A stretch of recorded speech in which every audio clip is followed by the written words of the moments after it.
I am Kerianne Steele. I'm a lifelong member of this beloved community. When the shelter-in-place orders went into effect in March 2020, our oldest son, Ismael, was 5 years old. Our twins, Teresa and Moises, were 8 months old. We sheltered together in our home, never leaving its confines, day after day after day. Our twins were too young to wear a mask. We kept them isolated from everyone and everything. They did not go to daycare. They did not see our extended family members except on rare occasions outside. They did not go to the park. The twins hardly went outside.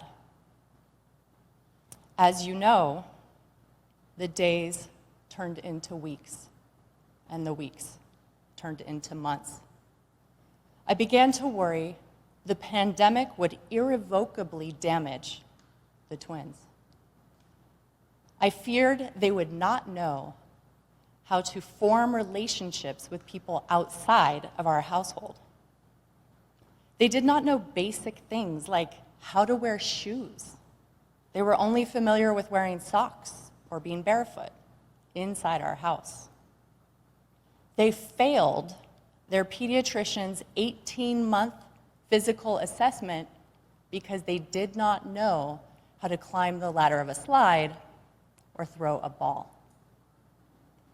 I was most worried about the well-being of our son, Moises. He was much smaller and meeker than his twin sister. Moises could easily get lost in our tall, loud family.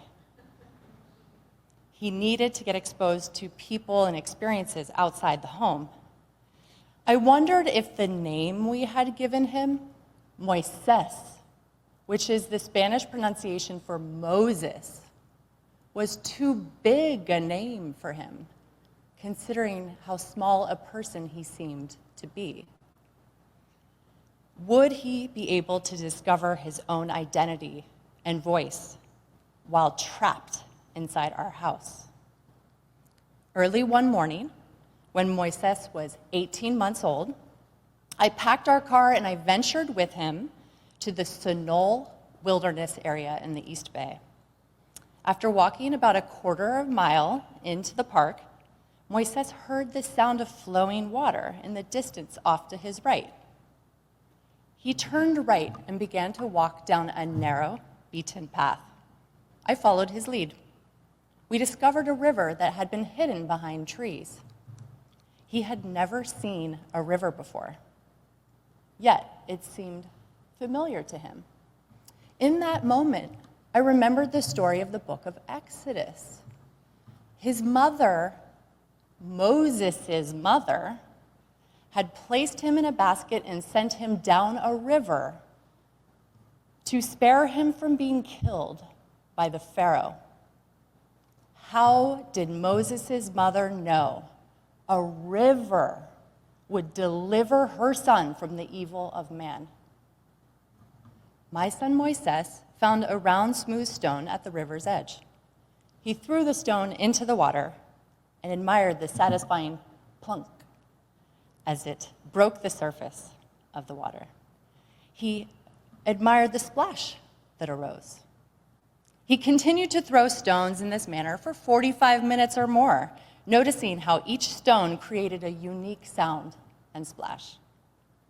When Moises remained still, the water striders gathered in the calmer areas of the river near him. He watched those delicate insects walk on water gracefully without sinking, a miracle like Jesus walking on the Sea of Galilee. Moises took off his shoes. His bare feet enjoyed the chaotic tangle of the exposed tree roots on the river's edge. In some spots, mud pushed up between his toes. The roots and the mud were a stark contrast to the hardwood floors and carpet he was accustomed to in our home. Moises then advanced forward, calmly and confidently, into the river, barefoot but fully clothed. Something divine called him forth into the water. I was witnessing a baptism by immersion.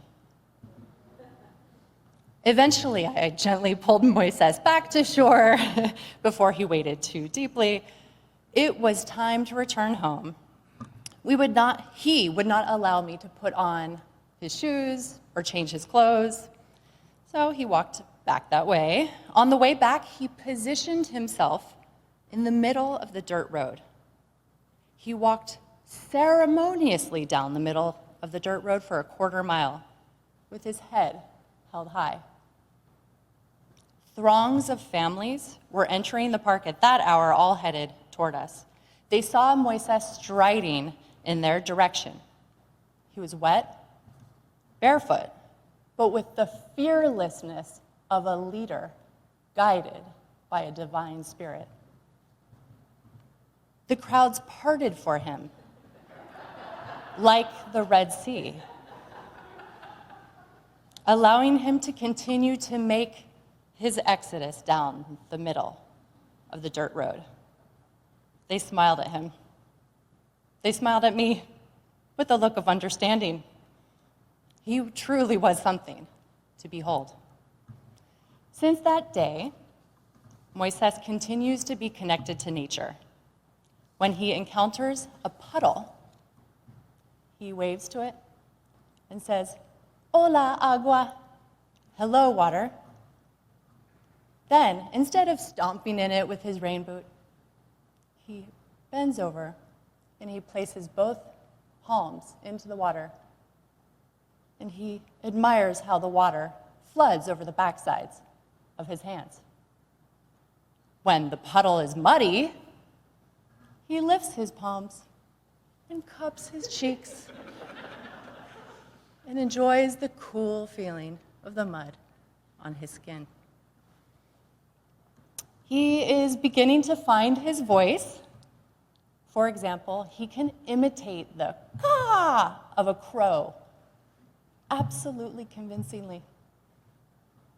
Moises reminds me that through nature, many of us connect with the divine, both in the world and within ourselves. We must do everything in our power to protect it.